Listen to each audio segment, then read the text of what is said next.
So where did my passion come for physical fitness? If I told you it was born in a gym in Newark many years ago, that was an old dusty warehouse gym, and the gym was called High Energy, would you believe it? Well, if not, stay tuned. We're going to tell you a story.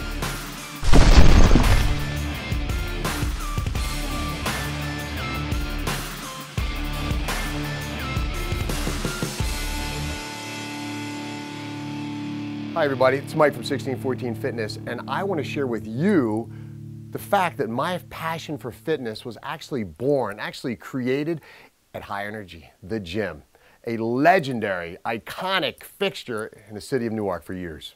It was scary. In fact, if you check out the first episode, I admitted openly that I was terrified. I was so afraid to go in the first time because I saw all these muscle-bound guys and a dog standing out the front door. I panicked. I told my buddy Tommy, I go, dude, I can't do it. I went home and worked out in my basement for a month and a half so I could muster up enough confidence so I could go in there. And then once I went in there, it was beautiful. It was wonderful. Friendships, it was just great. I would go there every single day. When I got a big boy job, I went there afterwards. While I had a little boy job, I went there before. And the friends and the people and the characters that I met there, man, I could write a book. Nobody would buy it, but boy, I could fill it easily. So I got to thank Stacy and Chris.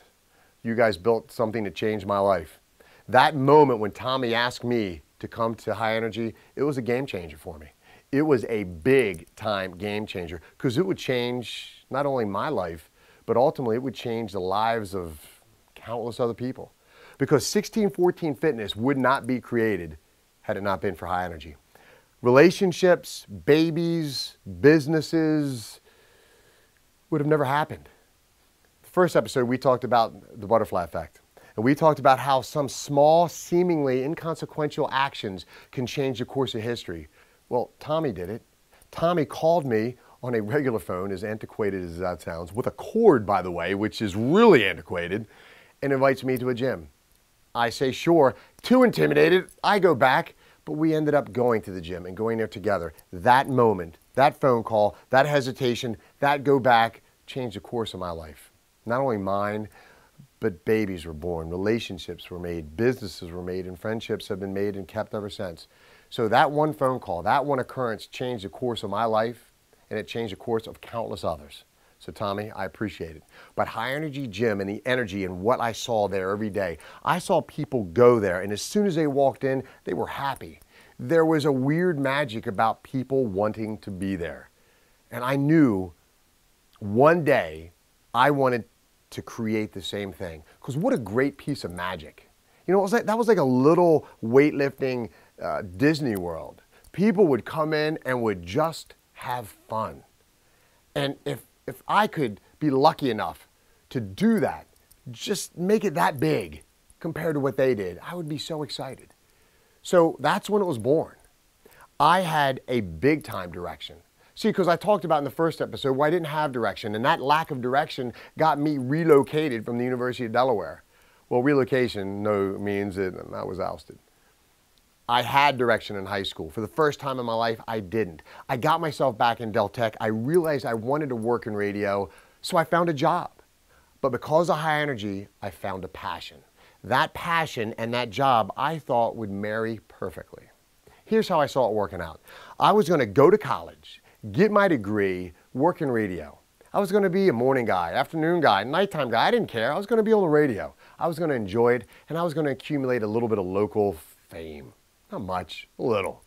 And then 10 years afterwards, I would parlay that into a little small gym in my hometown. That was my goal. That was what I wanted to do. And I could see it all working. I had direction. My first concrete goal had been set.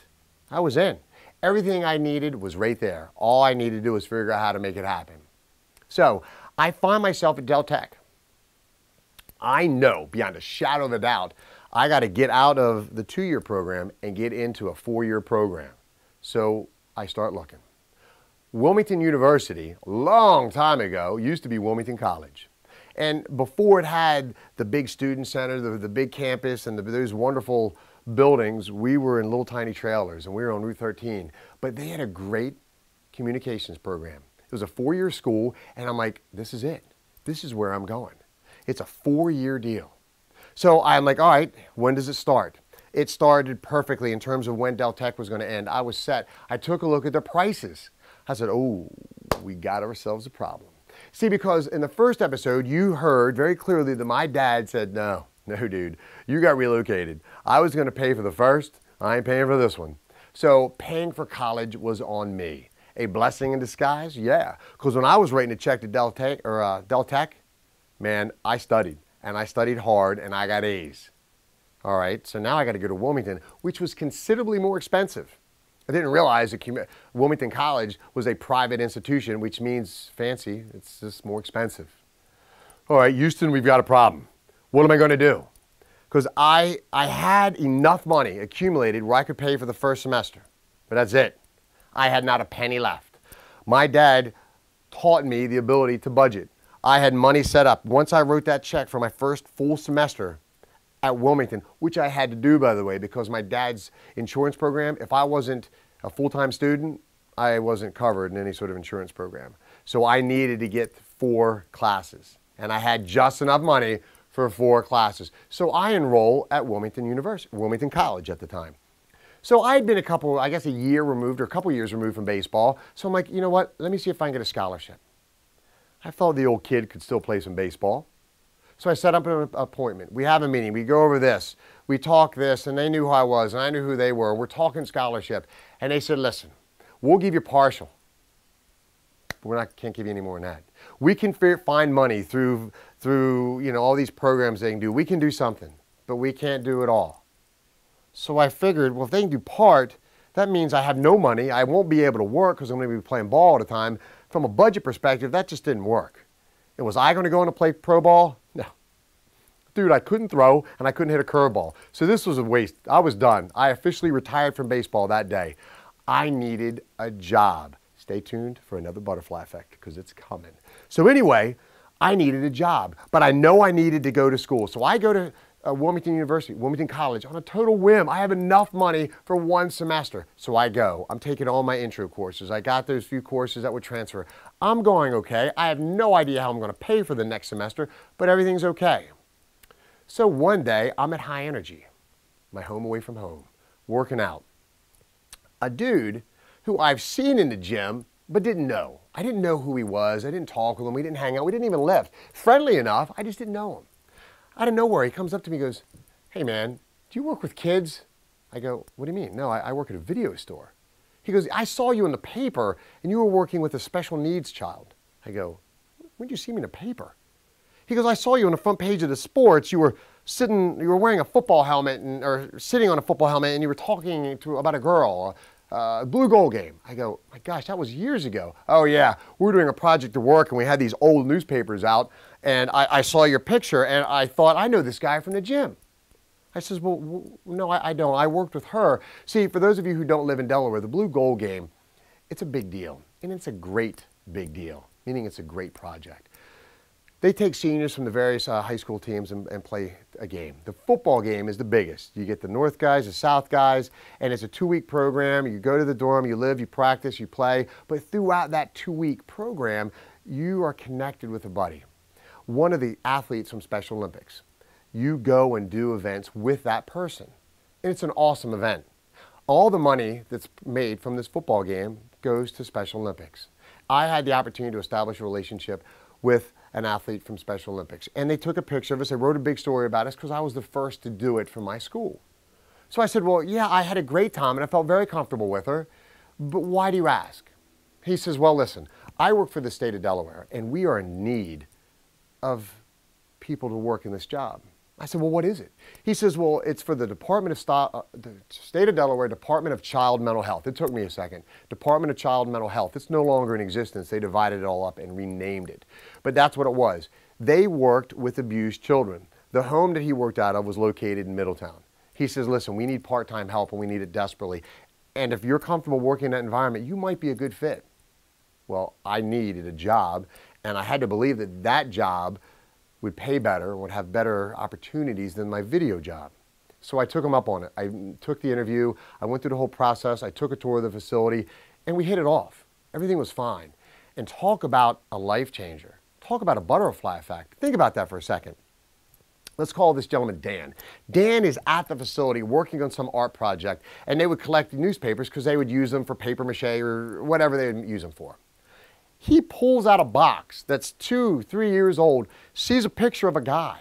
He could have easily not paid attention. He could have easily said, I think I know that guy, and used it. He could have easily said, I think I know that guy. He's probably an idiot. I don't want to talk to him. But he didn't. He took a look at that guy and goes, I know that guy at the gym. He's working with a person from Special Olympics. Huh? What if he wants to work here? Think about the odds of that happening. Talk about a butterfly effect. And chances are he could have not even got that box. Somebody else could have got it. Long story short, it was a huge game changer for me in my life. I gave my 2 weeks at the video store. I started working at the state of Delaware, Department of Child Mental Health. I was what they called a permanent part-time employee, which meant I was just on the extra list and they would use me whenever they could. It worked out fine. I was making more money, working less than I was before. Gave me more time to study and more time to go to high energy. So it was perfect. And I actually liked the job a lot. And quite frankly, if you ask me where I gained my knowledge in life, I would tell you the 7 years I spent there is where I learned to multitask. It's where I learned a ton of street smarts. It's where I learned how to observe and how to lead and how to understand the world in a bigger picture, because these people, these young people, were going through some stuff that I couldn't fathom. Talk about writing a book. I could write a book there. This was a 12-bed facility. At the time, there was men, boys, and girls, which is a tremendously unique energy there, most of which, 90+%, were sexually abused. So these young people had challenges, had immense challenges. So one of my very first days, I got to tell you, I could do a 6-hour story on just this facility alone. But keep in mind, so I walk in there and I'm 19-ish, something like that, 19 and a half years old. The residents, some of them were 17, 18 years old. So it was kind of a unique dynamic. And one of the great stories I love to share is that we'll call him Herman. Herman I didn't interview with for some reason. There was 2 counselors on staff, the director and the second shift supervisor, who was Herman. I didn't interview with him for some reason. He was out on training. My first week, he was on vacation. So I didn't know this individual. And the children, the kids at this program would mention, oh, you've never met Herman? Ooh, watch yourself. He's a tough one. I'm like, who's this Herman guy? This guy's something. But whenever the kids would act up, they would mention Herman, everybody would settle down. Herman was in charge, all right? So I'm just being me. Gosh knows what I look like. I could have had white hair in a bun. I don't know. Could have had, I don't know what I look like, but it was probably a mess. And I probably spoke fluent Beach at the time. So Herman, who is a black dude and is 10 years my senior, his first day was Tuesday, I guess my 6th day there.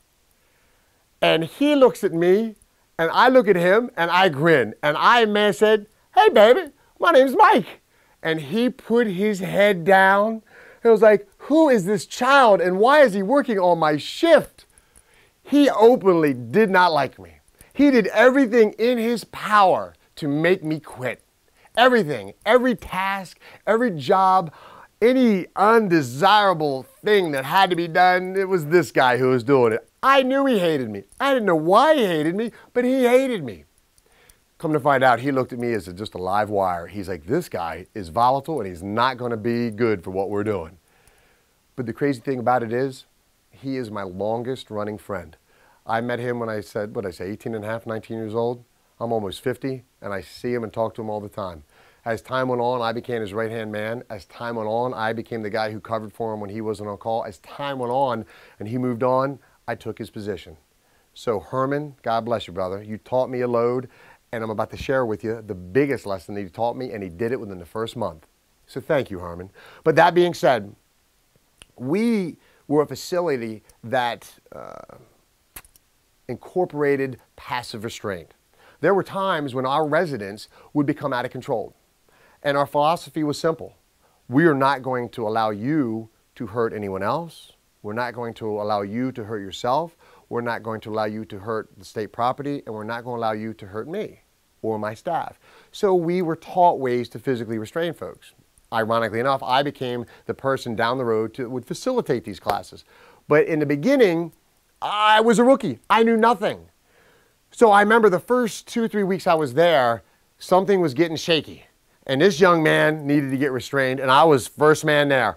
It was the most ugly dance one could ever imagine. And it was here, there, sweat. I was going crazy, and finally I get him down. My heart is pounding like this. He's sweating, I'm sweating, and everybody's looking at me.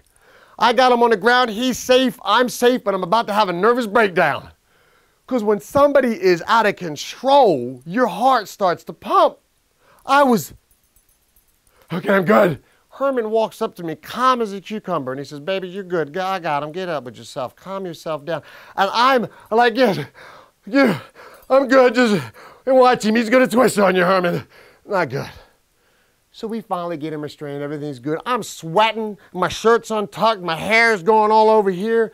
And he looked at me calm as a cucumber and says, baby, the next time you restrain somebody, I need you to do one thing, and I need you to do it perfectly. You've got to be the calmest guy in the room. What? How in the name of God do you want me to wrestle a kid that's darn near bigger than me and you want me to be calm? He says, listen, you can't put your hands on somebody if you're not in control. You could hurt them, you could hurt you, you could cause a mess.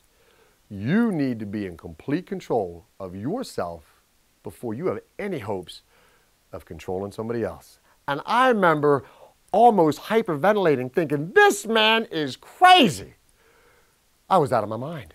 I truly went home thinking, dude, there is no way I could possibly physically grab, restrain safely without myself getting all ramped up. Irony will play a role in this part of the program. As time went on, I remember I became not only a full-timer, but I ended up being, we'll talk about that in a second, but I became the second shift supervisor. I took over Herman's role. I remember hearing a resident scream craziness that he was going to do some terrible bodily damage to my manager. And I waited, and then my manager thought the best way to control this opportunity was to scream louder and more violently than the child did. So he screams even louder, which of course causes the resident to, well, the only thing I can do is really go nuts. He screams and throws something. I realized it's time to gain control of the situation. I walked into the room, I put my arm around the manager, said, baby, just go have a seat, you'll be good. And I said, come here, child. I got him settled down. Oh man, it was like turning back a clock. I looked at this guy, he's like, did you hear what he said to me? He threw the book at me and he was cussing. I said, yeah, I did. So here's what I got out of that.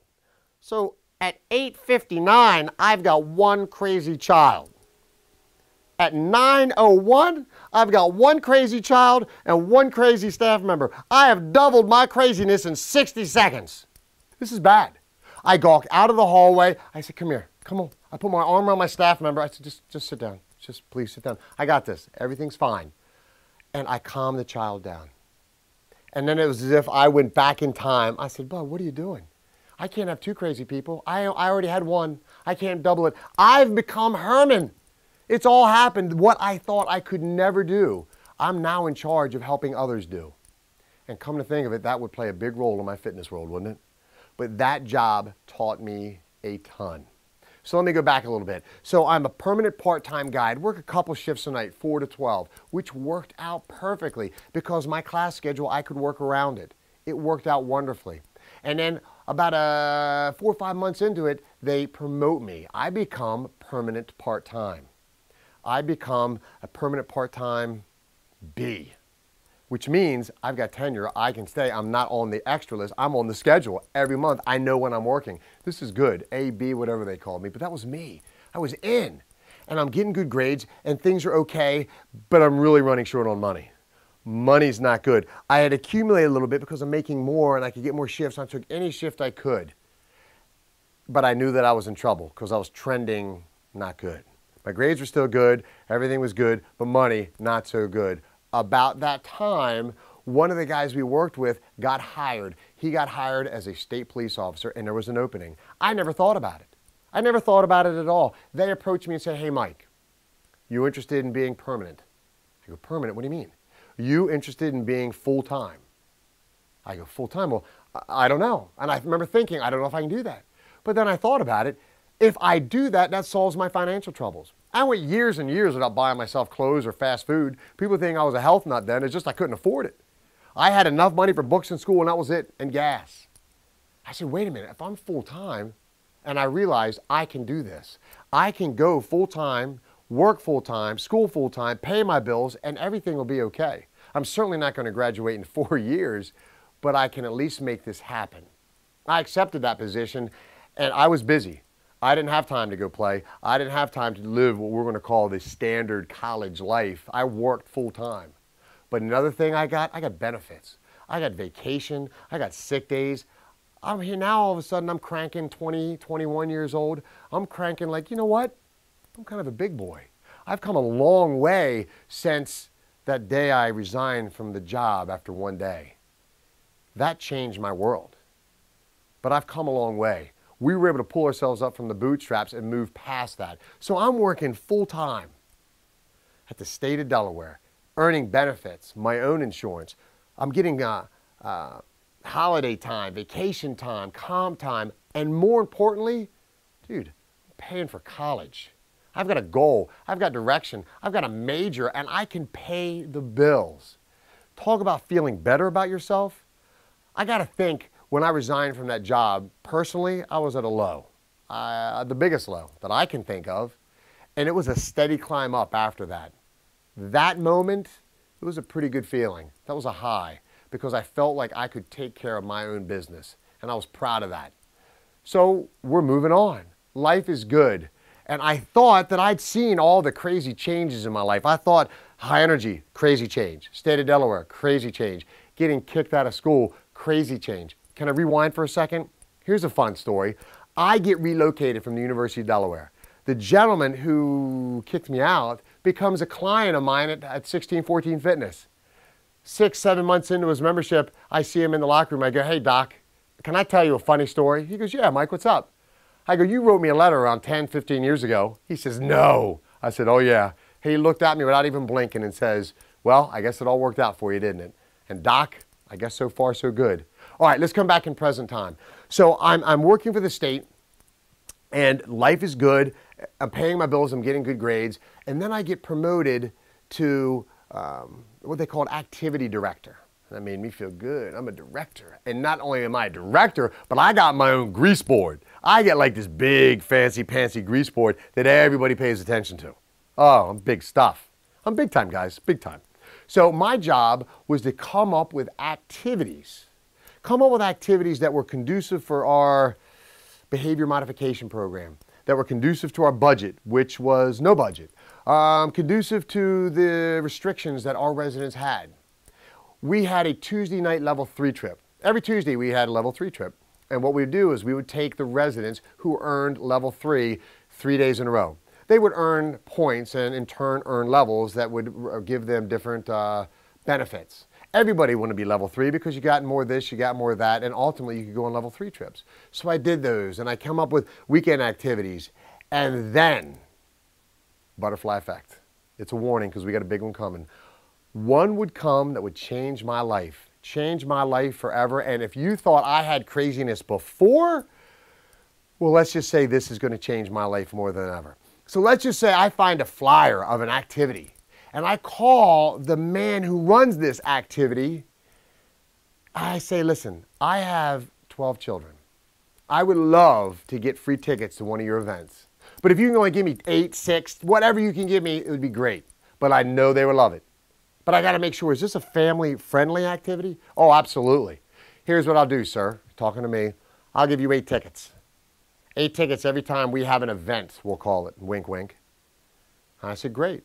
I can take 2 staff, which means at 6 extra tickets, we can take 6 residents. There's 12 beds, 12 residents. So what we can do is this. We'll take the 2 weeks prior to the event.